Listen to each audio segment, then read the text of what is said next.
অৱশেষত ৰঙিয়ালৈ আহিল ভাল খবৰ। Board of control for cricket in ইণ্ডিয়াই অনুষ্ঠিত কৰিব ৰঙিয়াত ক্ৰিকেট খেল। আজি BCCIৰ সচিব তথা অসম চৰকাৰৰ মহাধিবক্তা দেৱজিৎ শইকীয়াই ৰঙিয়াত উপস্থিত হৈ জনালে এই কথা।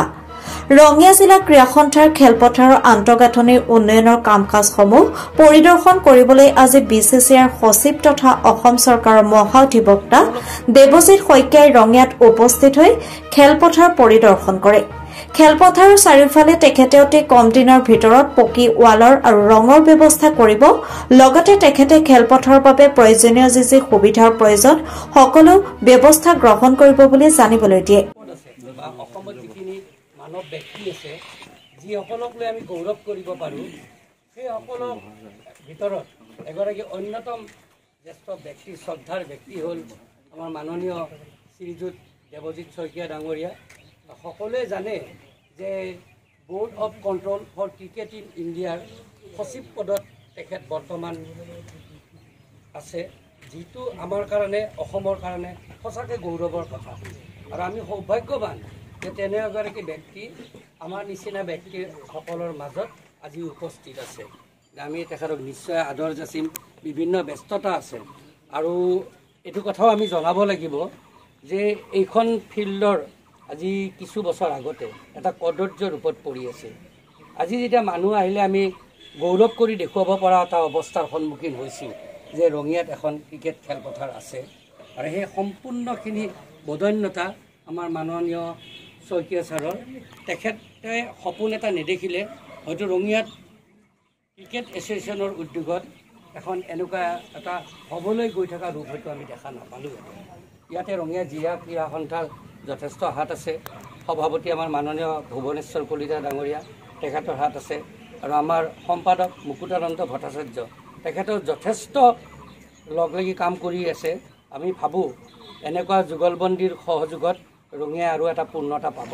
আৰু এই পূৰ্ণতাৰ সপোন দেখিবলৈ আমি আগবাঢ়ি আছোঁ মাননীয় শইকীয়াদেৱৰ বদন্যতাতে। আমি যিয়ে নহওক তেখেতক আমি আজি আদৰ যাচিম। তেখেতে ইতিমধ্যে আসন গ্ৰহণ কৰিছে। আদৰ যাচিব এটি ফুলৰ বুকেৰে আমাৰ সম্পাদক মুকুতানন্দ ভট্টাচাৰ্যই।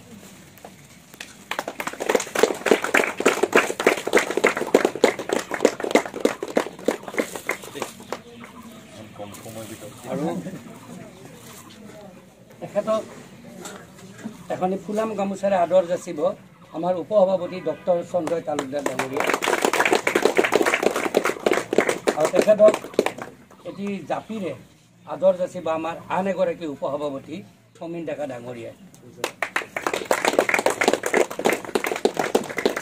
আৰু আমাৰ আৰু এটা সৌভাগ্য, GSৰ ছেক্ৰেটাৰী আৰু এটা সময়ত অসম ৰঞ্জী দলৰ খেলুৱৈ নাছিৰ গুলফাম ডাঙৰীয়া আমাৰ মাজত উপস্থিত আছে। আমাৰ আন এগৰাকী অমৰ শইকীয়া ডাঙৰীয়াই আৰু আমাৰ ইছলামৰ ভাইটি। এই দিনটো ৰঙিয়া জিলা ক্ৰীড়া সন্থাৰ কাৰণে এটা গৌৰৱৰ দিন। মই এইকাৰণেই গৌৰৱৰ দিন বুলি কৈছোঁ যে আমাৰ মাজত আজি কোন আছে, BCCIৰ ছেক্ৰেটাৰী।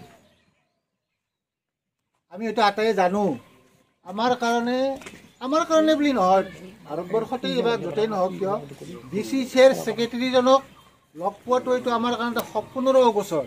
আৰু সেই মানুহজন আজি আমাৰ মাজত আছে। সেইকাৰণে আজি এইটো ৰঙিয়াৰ কাৰণে এটা বৰ উল্লেখনীয় দিন। আজি ৰঙিয়া জিলা ক্ৰীড়া সন্থাখনৰ যিটো ৰূপ আমি দেখিবলৈ পাইছোঁ, সকলোৱে আজি কয় যে ৰঙিয়া জিলা ক্ৰীড়া সন্থাৰ পথাৰখন খেলপথাৰখন আজি খুব ভাল হৈছে, খুব ভাল লাগে তাত গ'লে। ইভেন কোনোবাই আমাৰ সভাপতি ডাঙৰীয়াকো ক'লে তেওঁ আজি নিজে স্পেচিয়েলি আহি গ'ল, বোলে কিবা বোলে ভালকৈ খুব ভাল হৈছে, মই যাম। তেওঁ আহিছে, আহি চাই গ'ল। আৰু এইখিনি যে হৈছে ইয়াৰ কৃতিত্বও কিন্তু শ্ৰীযুত দেৱজিৎ শইকীয়াদেৱ। আজি আমাৰ মনত আছে তেখেত এদিন আহিছিলে, সেই সময়ত তেখেত এছিয়াৰ সম্পাদক আছিলে আৰু সভাপতিৰ লগত আৰু দুজনমানৰ লগত তেখেত আহিছিলে। আহি পেলাই এই গোটেই পথাৰখন চাইছিলে। চাই পেলাই মোৰ আজিও মনত আছে, ঠিক সেইখিনি জেগাত এই ফিল্ডৰ বেৰৰ মাজত তেখেত আছে, সভাপতি ডাঙৰীয়াও আছে, ময়ো আছিলোঁ, আমাৰ সম্পাদকো আছে। তেখেতে গোটেই পথাৰখন চাই পেলাই মই ৰঙিয়াত এইখিনি কৰি দিম, আপোনালোকে ফিল্ডখন ষ্টেডিয়ামখন ভাল কৰিব লাগিব, কিন্তু ইয়াত অন্য খেল খেলিব নোৱাৰিব। আমি সন্মতি দিছিলোঁ আৰু আজি সেই হেৰিত আজি এই ৰূপটো আজি ৰঙিয়াৰ জিলা ক্ৰীড়া সন্থাৰ খেলপথাৰখন আজি এইটো ৰূপত আহি পৰিছে। আমি বেছি কথা মই ক'ব নাযাওঁ, কিন্তু আমি আশা ৰাখিছোঁ আজি তেখেত এছিয়াৰ পৰা গৈ পেলাই BCCIৰ সচিব পদৰ আসনখন তেখেতে অলংকৃত কৰিছে। আমি আশা ৰাখিছোঁ তেখেতে যাতে ৰঙিয়াৰ যিখিনি ষ্টেডিয়ামখনৰ যিখিনি অসুবিধা আছে, যিখিনি সমস্যা আছে, তেখেত নিজেও এজন দক্ষ খেলুৱৈ আছিলে, তেখেত গোটেইখিনি অসুবিধা জানে, তেখেতে আমাতকৈ বেছি ভালকৈয়ে জানে। গতিকে এইখিনি পৰ্যায়ক্ৰমে যাতে তেখেতে যিমানখিনি পাৰে আমাৰ যদি সমাধান কৰি দিয়ে, আমি তেখেতৰ ওচৰত কৃতজ্ঞ হৈ থাকিম। তাৰোপৰি এটা কথা স্বীকাৰ কৰিব লাগিব, আৰু আমি এটা আশা ৰাখিছোঁ যে পৰৱৰ্তী পৰ্যায়ত যাতে BCCIৰ কোনো খেল এই ৰঙিয়াৰ খেলপথাৰখনত দিয়ে, আমি তাৰ বাবে তেখেতৰ ওচৰত এটা আবেদন জনাইছোঁ, আমি অনুৰোধ জনাইছোঁ। কাৰণ তেনেকুৱা খেলবিলাক হ'লে তেতিয়াহ'লে মানে ইয়াৰ ল'ৰা ছোৱালীয়ে যথেষ্ট শিকিব পাৰিব। গতিকে মই তেখেতৰ এইখিনি আবেদন জনালোঁ।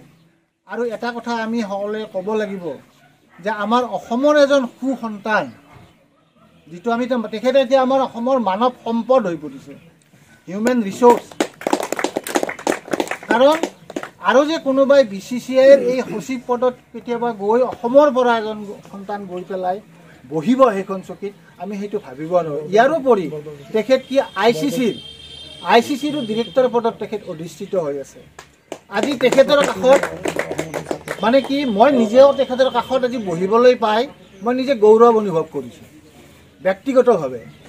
গতিকে আমি তেখেতে আৰু আগবাঢ়ক, তেখেতৰ উজ্জ্বল ভৱিষ্যত আমি আৰু আশা ৰাখিছোঁ, ভগৱানৰ ওচৰত প্ৰাৰ্থনা জনাইছোঁ। আমি লগতে এটা আৰু আশা ৰাখিছোঁ যে যদি পাৰি আমাৰ ৰঙিয়া জিলা ক্ৰীড়া সন্থাৰ কোনোবা এজনক অন্তত এছিয়াৰ কিবা হেৰিত সোমাই দিবৰ কাৰণে বিষয় বাবদ যদি পাৰে তেখেতে সোমাই দিবৰ কাৰণে আমি এটা আবেদন জনাইছোঁ বা অনুৰোধ জনাইছোঁ। মই বেছি কথা নকওঁ, আমাৰ কাৰণে গৌৰৱ, তেখেত এজন প্ৰাক্তন খেলুৱৈ আছিল, আৰু খেলুৱৈয়ে নহয় এজন তেওঁ অসম চৰকাৰৰ মহাধিবক্তা। গতিকে আৰু কি BCCIৰ ছেক্ৰেটাৰী। গতিকে আমি তেখেতক সম্ভাষণ জনাইছোঁ, আমি ৱেলকাম কৰিছোঁ, আমি তেখেতৰ উজ্জ্বল ভৱিষ্যত কামনা কৰিছোঁ। ইয়াৰ লগতে মই আমাৰ মাজত আৰু এজন ব্যক্তি আছে, নাছিৰ গুল খান, তেখেতেও এজন ৰঞ্জী খেলুৱৈ আছিল, আৰু তেখেতে বহুত অসমত ক্ৰিকেট খেলুৱৈৰ সৃষ্টি কৰিছে। আজি তেখেত GSৰ ক্ৰিকেট ছেক্ৰেটাৰী পদত অধিষ্ঠিত হৈ আছে। কিন্তু তেখেতৰ এটা কোৱালিটি হ'ল কি, গুণ হ'ল কি, যে তেখেতে বহুত খেলুৱৈ সৃষ্টি কৰিছে অসমত। আজি 2024-25 অসমৰ কাৰণে গৌৰৱ। ৰিয়ান পৰাগ অসমৰ গৈছে, উমা চেত্ৰী গৈছে, আৰু আজি সেইখিনি সম্ভৱপৰ হৈছে আমাৰ সচিব মহোদয়ৰ কাৰণে। গতিকে আমি তেখেতৰ ইয়ালৈ আহি সঁচাকৈ ভাল লাগিছে। যেতিয়া আহিছিলোঁ তেতিয়া পেভিলিয়নটো নাছিলে, আৰু অলপ আজি যিমান ধুনীয়া হৈ গ'ল এইটো পৰিৱেশৰ লগত যথেষ্ট পাৰ্থক্য আছিলে। মই আজি অহাৰ মূল উদ্দেশ্যটো বেলেগ একো নাই, যিটো অলপ আগতে ক'লে যে এটা BCCIৰ খেল পাতিব পাৰি নেকি, মই ইনডাইৰেক্টলি সেইটো কৰিবলৈহে আহিছোঁ। তো ইয়াতে মোৰ কেইটামান বস্তু চকুত পৰিলে। আপোনাৰ বাউণ্ডেৰী ৰোপ আছে নাই? বাউণ্ডেৰী ৰোপ আছে। চ' ৱালকেইখন মই ৰং কৰি দিয়া ব্যৱস্থা কৰি দিম ইমিডিয়েটলি। আৰু সিফালে বল পাৰ হয় নেকি? সেইকাৰণে সিফালে পাৰ নহয় নহয়, নহ'লে মই ভাবিছিলোঁ তাতে দীঘল পোষ্ট লগাই নেট এখন দি দিলোঁ বা ৱাল এখন। ঠিক আছে, মই সেইটোও কথা পাতিম। যদি ভাবে যে আপুনি 6 ফুটমান ৱাল এইটোৰ লগত ৱালখন সমান কৰি দিওঁ, আৰু তাৰ ওপৰত হেৰিকেইটা কৰি কিবা বিউটিটো নাইকিয়া হৈ যাব নেকি? নহয়, তাৰমানে আমি তাক ফেঞ্চিং দিয়ে উঠাই দিব লাগিব। আচলতে নদীত হেৰি হৈ গ'লতো, ফেঞ্চিংখনৰ অলপ আগত যদি 2 ফুট আগত আনি ৱাল এখন বনাই দিয়া যায় পাৰি, কিন্তু কেতিয়াবা ৱালটো খৰচা কৰি পাইলিং কৰি খৰচা বহুত আহি যাব। একো নাই, সেইটো BCCIৰ ফালৰ পৰা কৰি দিব তেতিয়াহ'লে ভালেই হয়। ৱালখন তেতিয়াহ'লে কি হ'ব, গোটেই বস্তুটো মই ৱালত ৰং দিয়াৰ কথা ধুনীয়া গঠন কৰা হৈছে, কিন্তু ৰংটো নোহোৱাৰ কাৰণে এটা বেয়া পৰিৱেশ হৈ আছে। চ' সেইখিনি আমি ঠিক কৰি দিব লাগিব। যিবিলাক ঘাঁহ এতিয়াও পূৰা ভালকৈ গজা নাই, বাউণ্ডেৰী ৰোপডাল পাৰিলে দিয়ে থ'ব। তেতিয়া কি হ'ব, আমাৰ ফিল্ডখনৰ হেৰিত আৰু এটা কাম কৰিব পৰা যাব, এইখনত অকলটো এতিয়া ক্ৰিকেটে হয় নহয়, তেতিয়াহ'লে একজেক্টলি যিখিনি ফিল্ড বাউণ্ডেৰীৰ ওপৰৰ পৰা 10 ফুট দূৰত এখন পিকেট ফেন্স গোটেইফালে, ইংলেণ্ডৰ ফিল্ডবিলাকত যিটো দেখিছে আপোনালোকে যদি যায় ফুলুঙত যোনখন আমি বনাওঁ তাতো দেখা পাব, তেতিয়া সেই ফিল্ডখন প্ৰটেক্টেড হৈ থাকিব, কোনো মানুহে সেই তাৰ ভিতৰত খোজ নাকাঢ়ে, অকল খেলুৱৈসকল তালৈ যাব পাৰিব। চ' তেনেকুৱা দুটা কাম মই দায়িত্ব লৈছোঁ, এটা হ'ল ৱালখিনিত ৰং কৰি দিয়া, সেইডোখৰত ৱালখন গাঁতখন হেৰি কৰা, বাউণ্ডেৰী ৰ'প আছে বুলি ক'লে, আৰু এই পিকেট ফেন্সখন সেইখন কৰি দিম। ইয়াৰ পৰিৱেশটো খুব ধুনীয়া হৈ যাব, আৰু ইয়াতে মই আশা কৰিম যাতে আণ্ডাৰ 16ৰ পৰা আৰম্ভ কৰি, কাৰণ মোৰ এটা সপোন যে ফুলুঙত আমাৰ এটা হেৰি হৈ আছে, একাডেমি হৈ আছে, আমিন গাঁৱত এটা ষ্টেডিয়াম হৈ আছে, এইটো 3 নম্বৰ। এই তিনিটাক লৈ পেলাই আজিকালি প্ৰত্যেকখন BCCI খেলত 2টা বা 3টা ভেন্যু একেলগে বিচাৰে, এই 3টা ভেন্যুক একেলগে লৈ পেলাই আমি খেলবোৰ পাতিব পাৰিম গুৱাহাটীলৈ নোযোৱাকৈ। তো সেইটো পৰিৱেশ প্ৰদৰ্শন কৰিবলৈ মই আজি আহিছিলোঁ ইয়ালৈ পৰ্যবেক্ষণ কৰিবলৈ। তো মোৰ ভাল লাগিছে, এবাৰ এতিয়া পেভিলিয়নটো গৈ চাই আহোঁ কেনেকুৱা পৰ্যায়ত আছে। কিছুদিন পিছত হয়তো অসম ক্ৰিকেট সন্থাৰ বিষয়ববীয়াসকল আহি উদ্বোধন কৰিব আপোনালোকৰ সহযোগত। তো সেইটো আশা কৰিলোঁ, আৰু তোমালোকে ভালকৈ খেলিব লাগিব এতিয়া। প্ৰেক্টিছ উইকেটখিনিও মই দেখিছোঁ ইয়াতে আছে, 2খন উইকেট আছে, এইখন যিখন হেৰি আছে এইখনত আমি হেৰি কৰিম, তুমি লিখি ল'বা, হেৰি এষ্ট্ৰটাৰ্ফ কৰি দিব লাগিব।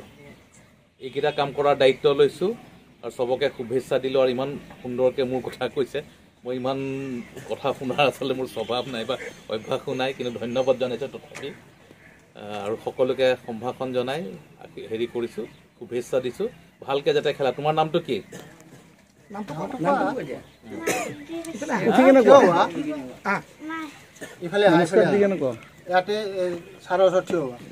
কি নাম তোমাৰ? মাহেন্দ্ৰ কাশ্যপ। তুমি খেলা ক্ৰিকেট? কি কৰা তুমি? বেটিং কৰা। আৰু কেইজনী ছোৱালী খেলিবলৈ আহে ইয়াতে? তুমি কোন ক্লাছ পালা? 3। ত' তোমাৰ লগত আৰু 10-12জনী ছোৱালী লৈ আনিব লাগিব। ইয়াতে আমি এটা ছোৱালীৰ ক্ৰিকেট টিম এটা বনাব লাগিব। আছে নাই তোমাৰ লগত আৰু কোনোবা ক্ৰিকেট খেলা? কেইজনী আহে ছোৱালী ইয়াতে?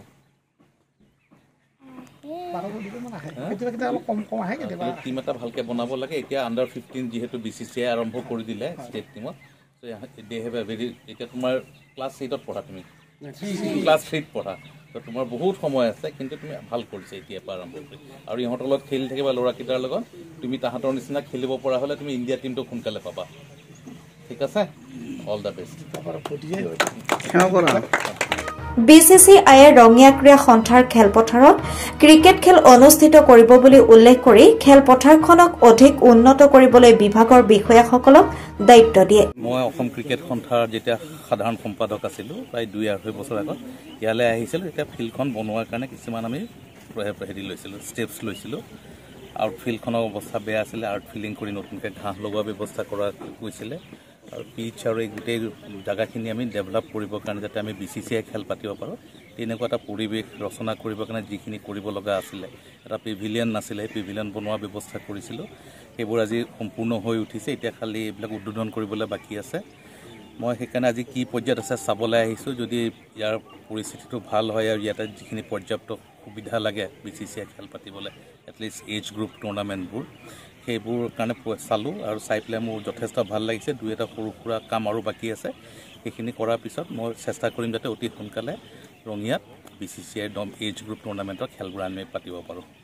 ৰঙিয়া জিলা ক্ৰীড়া সন্থাৰ খেলপথাৰ আন্তঃগাঁথনি উন্নয়ন পৰিদৰ্শনৰ সময়ত BCCIৰ সচিব দেৱজিৎ শইকীয়াৰ লগত উপস্থিত থাকে গুৱাহাটী টাউন ক্লাবৰ ক্ৰিকেট সম্পাদক নাছিৰ গুল খান, প্ৰমোদ ৰাজবংশী আৰু ৰঙিয়া জিলা ক্ৰীড়া সন্থাৰ সাধাৰণ সম্পাদক মুকুতানন্দ ভট্টাচাৰ্য, ক্ৰীড়া সন্থাৰ উপসভাপতি ডঃ সঞ্জয় তালুকদাৰ, অমল শইকীয়া, নয়ন দাসৰ উপৰিও বহুকেইজন বিষয়ববীয়াসকলৰ উপৰিও ক্ৰিকেট খেলাৰ প্ৰশিক্ষণ লৈ থকা ছাত্ৰ-ছাত্ৰী আৰু প্ৰশিক্ষক তথা অভিভাৱকসকল উপস্থিত থাকে।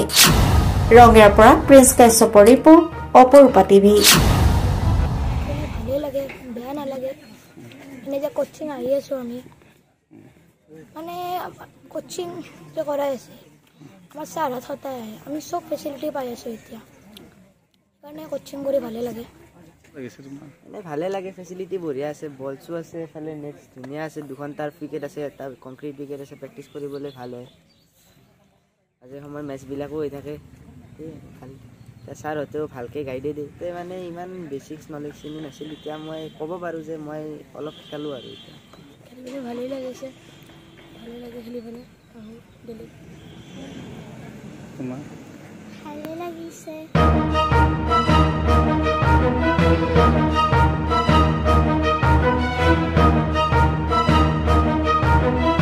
প্ৰিয় দৰ্শক আপোনাক অপৰূপা টিভিৰ তৰফৰ পৰা বিনম্ৰভাৱে অনুৰোধ কৰিছোঁ এই চেনেলটো আপুনি ছাবস্ক্ৰাইব শ্বেয়াৰ ফলোইং লাইক আৰু কমেণ্ট কৰি লগতে কাষতে থকা বেল আইকনটো ক্লিক কৰি আমাক আপুনি সহায় কৰে যেন আপোনাৰ এই সহায় সহযোগিতাই অপৰূপা টিভি চেনেলটোক জীয়াই ৰখাত বিশেষভাৱে সহায় কৰিব যদি আপুনি অপৰূপা টিভি চেনেলটোক ফেচবুক ইউটিউব বা ইনষ্টাগ্ৰামত সদায় চাব বিচাৰে তেন্তে আপুনি আজিয়ে এতিয়াই চেনেলটো ফলোইং ছাবস্ক্ৰাইব আৰু লাইক কৰি ওচৰতে থকা বেল আইকনটো বজাই দিয়ক আৰু অপৰূপা টিভিক সদায় উপভোগ কৰক আপোনালোকৰ মৰম আৰু আশীৰ্বাদে অপৰূপা টিভিক আগুৱাই যোৱাত যথেষ্ট সহায় কৰিব আমি সদায় প্ৰতিশ্ৰুতিবদ্ধ ৰাইজৰ পক্ষত থাকি ৰাইজৰ হকে আৰু সমাজৰ উন্নতিৰ হকে কাম কৰি যাম বিশেষ জানিব লগা থাকিলে প্ৰিন্স কাশ্যপ পৰিচালন সঞ্চালক তথা মুখ্য সম্পাদক অপৰূপা টিভি মোবাইল নাম্বাৰ